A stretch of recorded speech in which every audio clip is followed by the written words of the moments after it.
இப்போ வரப்போகிற ஏப்ரல் 17ஆம் தேதி சர்வ அமாவாசை, ரொம்ப உகந்த நாள். அன்னைக்கு என்ன மேம் சமைக்கலாம்? நிறைய பேருக்கு டவுட் அது. சமையல் என்ன பண்ணலாம்? சர்வ அமாவாசை அன்னைக்கு என்னென்ன சாப்பிடலாம்? அது சொல்லுங்க மேம். அமாவாசை அன்னைக்கு நம்ம சித்தர்கள் வழிபாடு ரொம்ப முக்கியம். பௌர்ணமி வழிபாடு ஒரு பக்கம் இருக்கு, அதுவும் சிறப்பு. அமாவாசை வழிபாடுன்னு சொல்றது சில வகையான தீராத நோய்களுக்கு நம்ம மருந்து அன்னைக்கு செய்வோம். இந்த சித்தா மெடிசன்லாம் நீங்க நேரம் காலம் டைமு கடவுளோட இது நேரம் எல்லாம் பார்த்தா செய்றீங்க. அதுதான் பெரிய விஷயம் அது. ஸோ இது எல்லாமே வைத்து நம்ம வழிபாடு செய்து முன்னோர்களை நினைச்சு நம்ம வழிபாடு செய்யறது அவ்வளோ முக்கியமானது. இப்போ நல்லா வழிபாடு செஞ்சுட்டு நம்ம என்ன பண்ணணும்? ஹாய், எல்லாருக்கும் வணக்கம். This is Balambika. Chennai Adambakkam Deekshalayam Siddha health கேர்லேருந்து பேசிகிட்டு இருக்கேன். நாங்கள் ஒரு வீடியோலையும் பேசுகிறது தான் எங்கள் நித்யா மேமை பற்றி.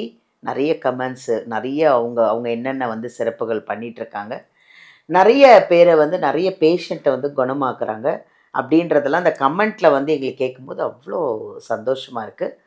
இன்னும் ஒரே ஒரு விஷயம் இங்கே எங்கள் நித்யா மேம் கிட்ட ஸ்பெஷல் என்னென்னா, இந்த தீக்ஷாலயமில் ஒன்று தாங்க, வர்றவங்களுக்காக அவங்க ட்ரீட்மெண்ட்டுக்காக ₹1 காயின் எடுத்து அவங்க பேரை சொல்லி முடிஞ்சு வச்சுருவோம். அவங்க நல்லா குணமாகி வீட்டுக்கு போகிறப்ப அதுக்கப்புறம் அந்த காயின் எடுத்துகிட்டு போய் கோயிலில் போடுவோம். இதுதான் எங்கள் நித்யா மேமோட ஸ்பெஷல். அடுத்தது இங்கே என்ன வியாதி, என்ன பிரச்சனை எல்லாம், ஏன்னா இது ஆன்மீகம் நிறைஞ்ச இடம். இது கிட்னியாக இருக்கட்டும், லிவர் பிரச்சனையாக இருக்கட்டும், சுகர் பிரச்சனையாக இருக்கட்டும், என்ன பிரச்சனையாக இருந்தாலும் இங்கே வந்தாலே அது எல்லாமே காணாமல் போயிடுங்க முதல்ல. அதுதான் இங்கே ஸ்பெஷலே. ஏன்னா இது ஒரு வைப்பான ஒரு இடம். இன்னொன்று, எங்கள் மேம் கிட்ட கேட்டதுக்காக இங்கே இருக்கிற மாதிரியே நம்ம சென்னை ஆதம்பாக்கம் மாதிரியே தாம்பரம் பிரான்ச் ஒன்று ஓப்பன் பண்ணியிருக்காங்க. இந்த வீடியோலேருந்து நம்பர் எடுத்து அந்த பக்கம் நியர்பை இருக்கிறவங்களா இருந்தாலும் சரி, இந்த ஆதம்பாக்கம் நியர்பை யார் இருந்தாலும் சரி, நம்பர் எடுத்து காண்டாக்ட் பண்ணி நீங்கள் அப்பாயின்மெண்ட் வாங்கி நேராக எங்கள் நித்யா மேம்கிட்ட பார்க்கலாம். இல்லைங்க நான் வர முடியல, வெளியூரில் இருக்கேன், வெளிநாட்டில் இருக்கேன், டோன்ட் வரி. நம்பர் எடுத்து ஆன்லைனில் கூட நீங்கள் அப்பாயின்மெண்ட் வாங்கி ஆன்லைன்லேயே நீங்கள் பேசி என்ன பிரச்சனைனாலும் நீங்கள் ஆன்லைன்லேயே பேசி உங்களுக்கு அது சொல்யூஷன் கிடைக்கும். அது இல்லாமல் இங்கேருந்து மெடிசன்ஸ் தமிழ்நாடு மட்டும் இல்லைங்க, இந்தியா மட்டும் இல்லைங்க, வெளிநாடு வரைக்கும் இங்கேருந்து மருந்து எல்லாமே போயிட்டுருக்கு. எனக்கு நான் நேரடியாக பார்த்த ஒரு கேன்சர் பேஷண்ட்டே நிறைய ட்ரீட்மெண்ட் பண்ணி அவங்கள வீடியோ காலிலே எங்கள் மேம் குணமாக்கியிருக்காங்க.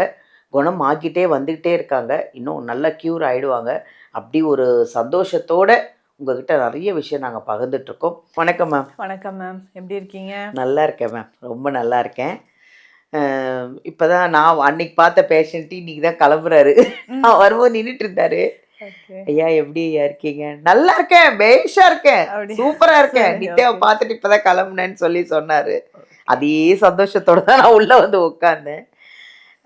மேம், இப்போது நம்ம அமாவாசை பௌர்ணமி இதெல்லாம் நம்ம நிறைய பேசிகிட்ருக்கோம், நிறைய டாபிக் மக்களுக்கு நீங்கள் நிறைய சொல்லிகிட்ருக்கீங்க. இப்போ வரப்போகிற ஏப்ரல் 17ஆம் தேதி சர்வ அமாவாசை, ரொம்ப உகந்த நாள். அன்னைக்கு என்ன மேம் சமைக்கலாம்? நிறைய பேருக்கு டவுட் அது. சமையல் என்ன பண்ணலாம்? சர்வ அமாவாசை அன்னைக்கு என்னென்ன சாப்பிடலாம்? அது சொல்லுங்க மேம். பொதுவாகவே அமாவாசை அப்படின்னு சொல்கிறது நிறைய விஷயங்களுக்கு உகந்த நாள், நல்ல நாள். அமாவாசை அன்னைக்கு நம்ம எதுவுமே பார்க்க வேண்டாம், நேரம் பார்க்க வேண்டாம், திதி பார்க்க வேண்டாம். நல்ல காரியமா அந்த அமாவாசை இருக்கிற நேரம் பூரா நம்ம செஞ்சிடலாம், கண்ணை மூடிட்டு செய்யலாங்க அப்படின்னு சொல்லுவாங்க. அமாவாசை அன்னைக்கு நம்ம சித்தர்கள் வழிபாடு ரொம்ப முக்கியம். பௌர்ணமி வழிபாடு ஒரு பக்கம் இருக்கு, அதுவும் சிறப்பு. அமாவாசை வழிபாடுன்னு சொல்றது சில வகையான தீராத நோய்களுக்கு நம்ம மருந்து அன்னைக்கு செய்வோம், ஸ்டார்ட் பண்ணுவோம். அமாவாசைக்கு தான் நம்ம பூஜை போடுவோம். இந்த தைலங்கள் எல்லாம் சில தைலங்கள் செய்வோம் மேம். அந்த தைலங்கள் பாத்தீங்கன்னா அது எரிச்சு எடுக்கிறதுக்கே 4 நாள் 5 நாள் ஆயிடும். அமாவாசைக்காகவே நாங்க வெயிட் பண்ணுவோம். அந்த மூலிகை பறிக்கிறதா இருக்கட்டும், அத அன்னைக்கு காலையில நம்ம மூலிகைகளுக்கு பூஜை, சிறப்பு பூஜை எல்லாம் செஞ்சுட்டு எடுத்து அமாவாசை முடியறதுக்குள்ள அத தைலத்தை ஏத்திடணும், அடுப்புல ஏத்திடணும். அப்ப இந்த சித்தா மெடிசன்லாம் நீங்க நேரம் காலம் டைமு கடவுளோட நேரம் எல்லாம் பார்த்தா செய்றீங்க. அதுதான் பெரிய விஷயம். அது பெரிய விஷயம். அத சித்தர் வழிபாடு செஞ்சுட்டு அந்த மூலிகையை நம்ம அதுக்குன்னே சில பரிகார மூலிகைக்கும் செய்யணும். செஞ்சு எடுத்து எதுக்காகன்னா அந்த தீராத தோல் நோய்க்கு. Okay okay. எக்ஸிமா ரொம்ப நாளா இருக்கும், இந்த வெண்புள்ளி விட்டிலிகோ நிறைய பேருக்கு அழுவாங்க. ஃபேஸ்ல ஒயிட்டா இருக்கு, இதனால திருமணம் பண்ண முடியல அப்படின்னு சொல்றவங்களுக்கு அந்த அமாவாசை அன்னைக்கு தான் தைலம் ஸ்டார்ட் பண்ண ஒரு 3-4 நாட்கள் தொடர்ந்து அந்த தைலம் ரெடி பண்ணிக்கிட்டே இருப்போம். ஸோ அந்த தைலம் வடிச்சு எடுத்து நல்லா பூஜை செஞ்சு தான் நம்ம கொடுக்குறோம். ஸோ அப்படி நம்ம பயன்படுத்தும் பொழுது அந்த சரும நோய்களுக்கா இருக்கட்டும், நீண்ட நாள் நோய்களுக்கு, இந்த கேன்சர் மாதிரி பிரச்சனைகளுக்கு, நம்ம கிட்னி ப்ராப்ளம் இருக்கிறவங்களுக்குலாம் ஸ்பெஷல் மெடிசன்ஸ் இப்படி தான் நம்ம செய்யறோம். இப்போ அமாவாசைன்றது எல்லாருக்குமே உகந்தது. அந்த சித்தர் வழிபாட்டுல ரொம்ப முக்கியமானது. மருந்து செய்யறதுக்கும் அந்த அமாவாசை முக்கியம். அதே மாதிரி இப்போ வரக்கூடிய இந்த சர்வ அமாவாசை ஏப்ரல் 17 காலையில நம்ம படையல் செய்யறது அவ்வளவு முக்கியம். ஏன்னா நம்ம முன்னோர்களுக்கு அவர்களை நினைத்து நம்ம அவங்களுக்காக ஒரு நாள் அப்படின்னு சொல்றதுதான் அமாவாசை. நிறைய பேர் இந்த முன்னோர் வழிபாடு நம்ம மறந்துருவோம். அவங்க வழியா வந்த நம்ம அவர்களுக்கு மரியாதை செய்யறது, அவங்கள நினைச்சு படையல் செஞ்சு அவங்க சாப்பிடணும், அவங்களுக்கு பிடிச்சதெல்லாம் செஞ்சு வைப்போம் நம்ம. ஸோ அன்னைக்கு அந்த அமாவாசை அன்னைக்கு அவர்களுக்காகவே அந்த படையல் ரெடி பண்ணணும். ஸோ அப்போ முக்கியமாக வடை பாயாசம் கண்டிப்பா இருக்கும். ஸோ நல்ல வடை பாயாசம் செஞ்சுட்டு, முக்கியமாக இதுல பிரண்டை துவையல். அப்படியா? ஓ, அமாவாசை அன்றைக்கு, சர்வ அமாவாசை அன்னைக்கு இந்த பிரண்டை துவையல் மறக்காம நம்ம செஞ்சு வச்சு வழிபாடு செய்யணும். இதுலயுமே வந்து பார்த்தா நல்ல பச்சரிசி சாதம், பருப்பு போட்டு ரசம் எல்லாம் வைக்கிறது. மறக்காம வாழைக்காய் உணவுல இருக்கணும் அன்னைக்கு. ஸோ இது எல்லாமே வைத்து நம்ம வழிபாடு செய்து முன்னோர்களை நினைச்சு நம்ம வழிபாடு செய்யறது அவ்வளவு முக்கியமானது. நல்ல வழிபாடு செஞ்சுட்டு நம்ம என்ன பண்ணணும், அந்த பச்சரிசி சாதத்துல எள் கலந்து காக்கைக்கு வைப்பது வழக்கம்.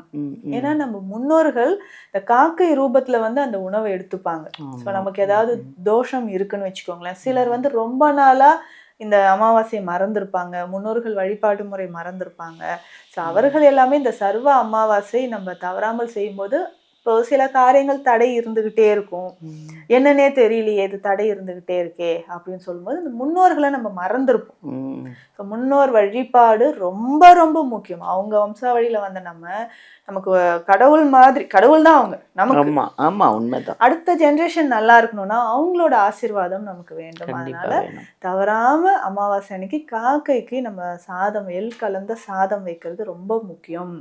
அடுத்து நம்ம தோசை கூட வைக்கலாம். காக்கைக்கு வந்து பாத்தீங்கன்னா நம்ம தோசை செஞ்சு அதுல எள்ளு தூவி நம்ம காக்கைக்கு வைக்கலாம். இல்ல சின்ன சின்னதா தோசை ஊத்தி, இந்த கிட்ஸுக்குலாம் நம்ம குட்டி தோசை ஊத்துவோம், அந்த மாதிரி குட்டி குட்டி தோசை செஞ்சு அதுல எள்ளு தூவி நல்லா ஆறுன பிறகு காக்கைக்கு உணவு கொடுக்கலாம்.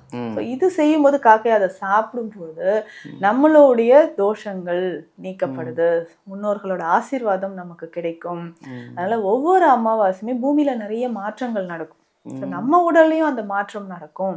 அன்னைக்கு மனதார நம்ம முன்னோர்களை நல்லா வேண்டிட்டு அவங்க கிட்ட இருந்து பிளஸ்ஸிங்ஸ் வாங்கணும்னா இந்த அமாவாசை, சர்வ அமாவாசையில காலையிலே இந்த படையல் முறையை நம்ம செஞ்சு படைச்சிடணும்.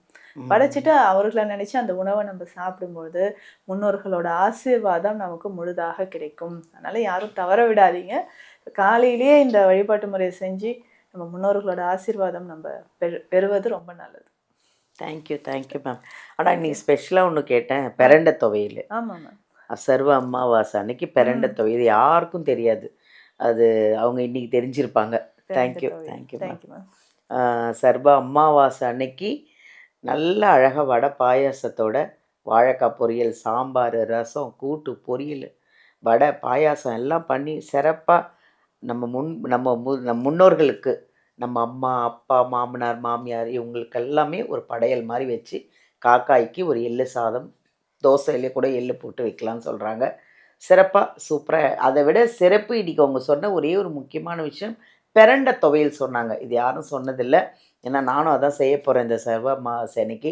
நீங்களும் இந்த சர்வ அமாவாசையை விட்டுறாதீங்க, ஹாப்பியாக என்ஜாய் பண்ணுங்கள். நித்யா மேமோட அப்பாயின்மெண்ட் வேணும்னா இந்த வீடியோவிலேருந்து நம்பர் எடுத்து ஆதம்பாக்கத்தில் அப்பாயின்மெண்ட் வேணும்னா இங்கே வந்து பார்க்கலாம். இல்லை தாம்பரம் சைடு நீங்கள் நியர்பை இருக்கீங்கன்னா அங்கேயும் அங்கே என்னைக்கு வராங்க மேம்னு கேட்டு அப்பாயின்மெண்ட் வாங்கி அங்கேயும் வந்து நேரில் பார்த்துக்கலாம். வர முடியல, ஏன்னா நேர்லேயே வர முடியலங்க, நான் தமிழ்நாட்டிலே இல்லை, வெளிநாட்டில் இருக்கேன், இல்லை வேறு மாநிலத்தில் இருக்கேன்னா டோன்ட் வரி, இதுலேருந்து நம்பர் எடுத்து ஆன்லைன்லேயே நீங்கள் அப்பாயின்மெண்ட் வாங்கி உங்களுக்கு என்ன பிரச்சனைனாலுங்க, ஆன்மீக பிரச்சனையாக இருக்கலாம், ஆன்மீக விஷயமாகவும் இருக்கலாம், மருத்துவ விஷயமாக இருக்கலாம், எல்லா விஷயத்துக்கும் இங்கே தீர்வு இருக்குது. ஏன்னா எங்கள் நித்யா மேம் வந்து நாட் ஒன்லி மெடிசனை தவிர உங்களுக்கு இந்த கோயிலுக்கு போனால் இந்த இந்த பிரச்சனைக்கு இந்த கோயிலில் தீர்வும் இருக்குன்னு சொல்லுவாங்க. ஸோ அப்புறம் என்னங்க, மருந்தும் இருக்குது, ஆன்மீகமும் இருக்குது, ரெண்டும் நிறைஞ்ச இடம்தான் இந்த தீக்ஷாலயம். வாங்க, ஹாப்பியாக இருங்க, ஆரோக்கியமாக இருங்க. தேங்க்யூ.